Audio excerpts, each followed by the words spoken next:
Hello students, welcome to the EPG Pathshala.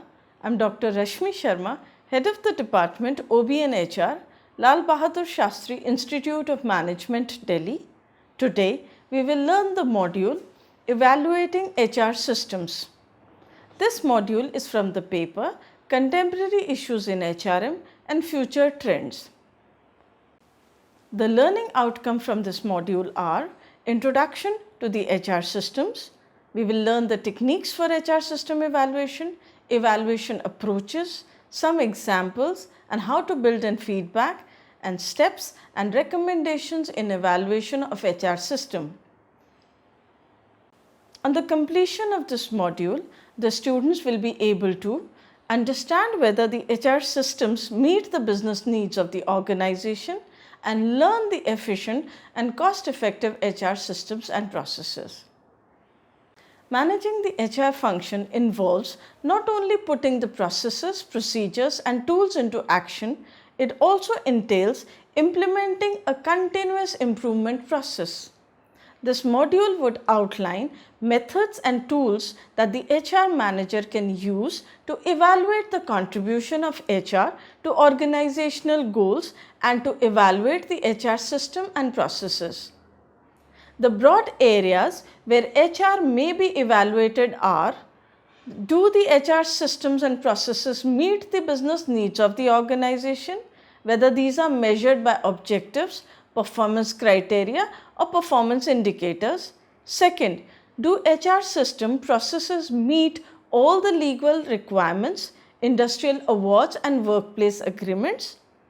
Third, are the HR systems and processes efficient? And fourth, are the HR systems or processes cost effective?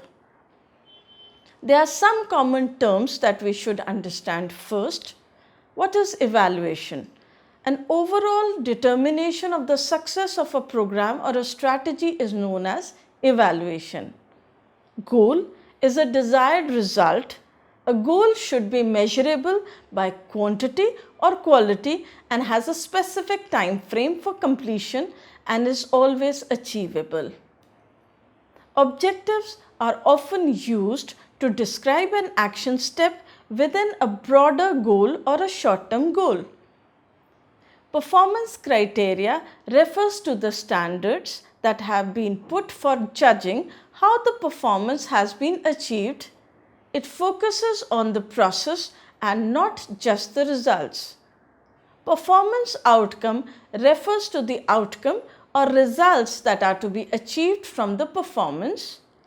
Quantitative evaluation is the measurement of HR activities using the number or quantities. Qualitative evaluation refers to the measurement of HR activities using judgment or opinion.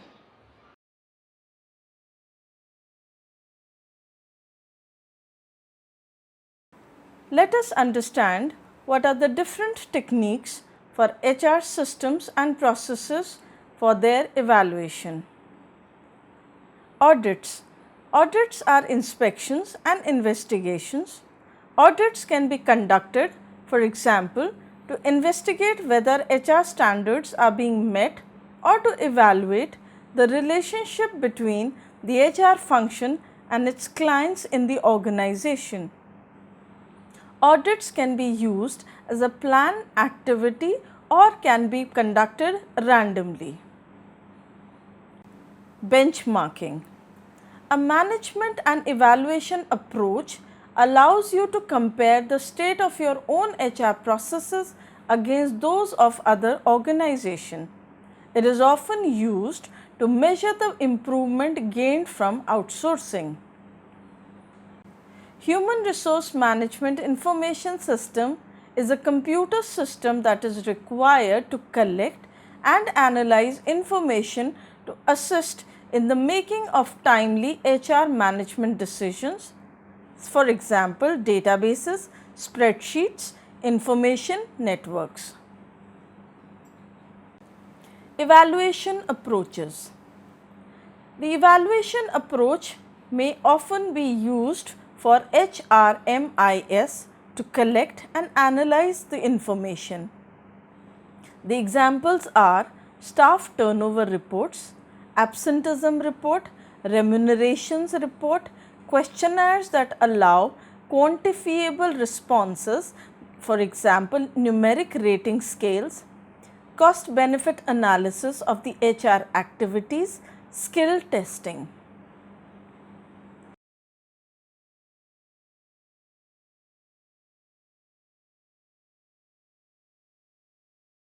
Qualitative evaluation allows an organization to measure the HR activities using judgment or opinion. Examples are focus group, record of performance appraisal, questionnaire that allow open-ended responses, for example, to gather information on values or attitudes. Consultative groups. Benchmarking is another evaluation approach that allows you to compare the state of your own HR processes against those of other organizations. Evaluation examples. Evaluation against goals and objectives. Identify the goals and objectives in a strategy and provide a guide for monitoring your progress and as a mean of measuring whether you have achieved what you wanted to achieve. Evaluation against performance outcomes and criteria. A performance outcome states the performance to be achieved, and a performance criteria are nothing but standards for judging how the outcome has been achieved.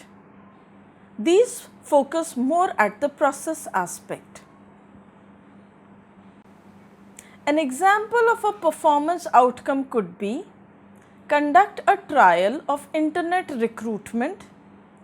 The criteria for judging this could be trial conditions are defined, a reliable internet recruitment service is used, the website for advertising and contacts is identified, electronic processing of applications via the website is enabled, the procedure for responding to electronic inquiries is defined, and the procedure for processing applications is also defined.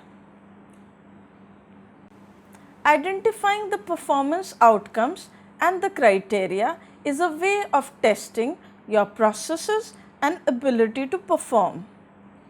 Another example of a performance outcome for HRM in the industrial relations area is reduced unplanned absenteeism, that is sick leave, by 15%. Some performance criteria for this outcome could be attendance is monitored weekly, sick leave forms are introduced, sick leave forms are completed by employee and personally handed over by the supervisor on the day of return. Audits are inspection and investigations. Audits can be conducted, for example, to investigate whether the HR standards are being met or to evaluate the relationship between the HR function and its clients in the organization. Building feedback into your evaluation methodology is important. Whether you plan for it or not, feedback will always form part of your testing, monitoring and evaluation procedures for your HR system or processes. Feedback can be qualitative or quantitative and can be obtained in many ways, both formally and informally. Ideally, you should set up a reliable information or a feedback network and include that feedback sources such as cooperative employees on the factory or the office floor, union delegates, line managers, employer associations, finance managers, professional organizations, government departments and services, HR consultants and HR networking groups. Now let's have a look at the steps and recommendations in the evaluation of HR systems.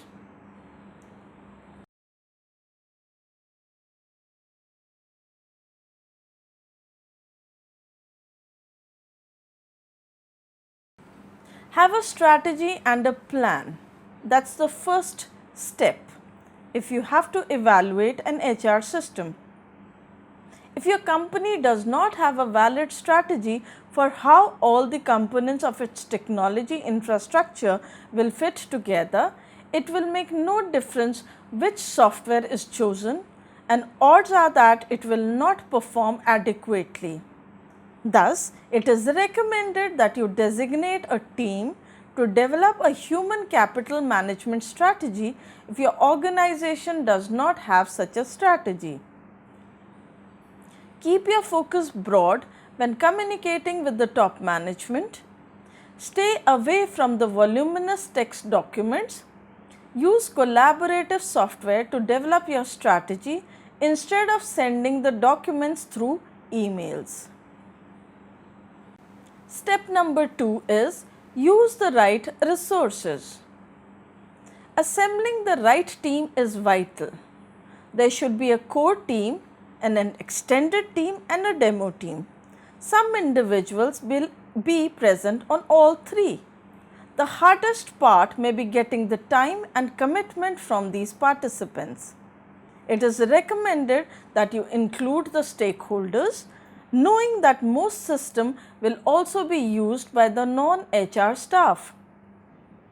Use a temporary service to backfill some of the positions that are held by those who will be needing to work nearly full time on the evaluation. Use the services of a consultant for the areas where assistance is needed the most. Step number 3 is have good requirements. Focus on any significant or unique process that needs to be accommodated in the new system.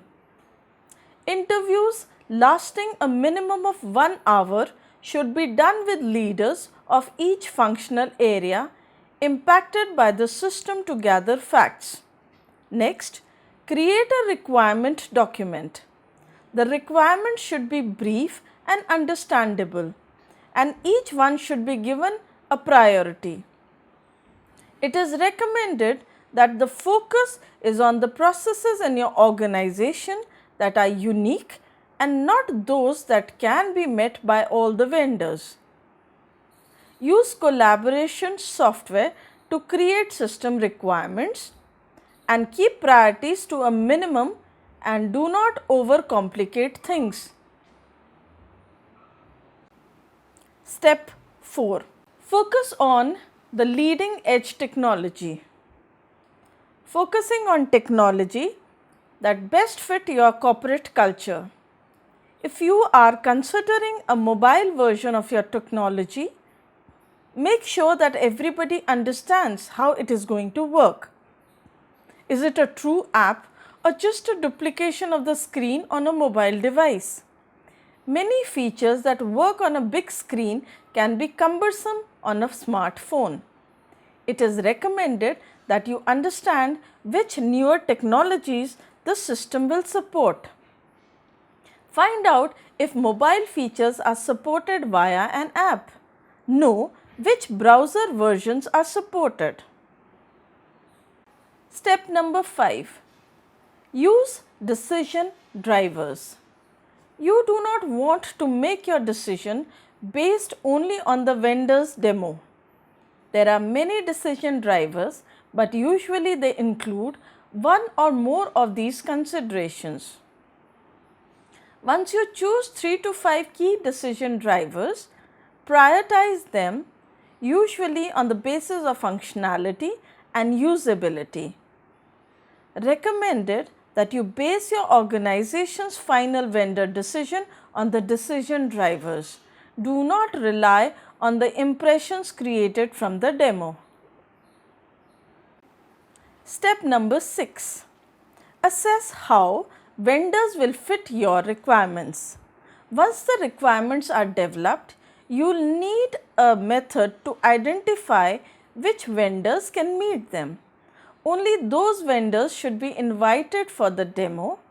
Historically, this is where you should issue an RFP, that is request for proposal, with hundreds of questions for the vendor.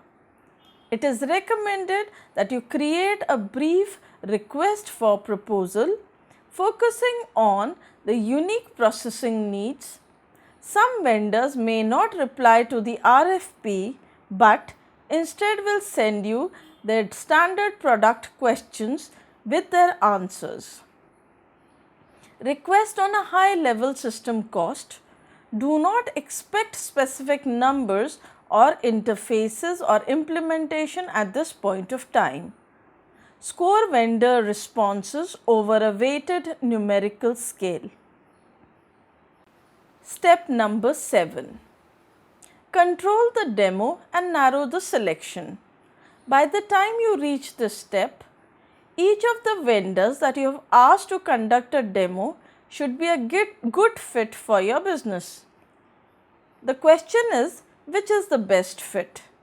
It is recommended that you should not expect a vendor to customize the demo to meet company specific criteria, but do assess what tasks can be done. Schedule each vendor demo to last 4 to 7 hours depending on the features that are being evaluated. Schedule a focused follow-up, web demos to dive deeper into a specific area, plan demos back to back and with the same team members to ensure consistency and keep the goals in mind.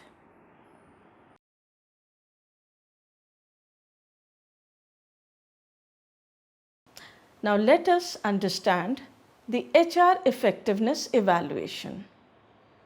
How can improvement happen without the right tools to measure the HR effectiveness? As with many other areas of business, this profession also needs to be able to measure the results in terms of transaction management as well as in terms of the positive influence on business. Managing the HR function involves not only putting the processes, procedures and tools into action, but it also entails implementing a continuous improvement process.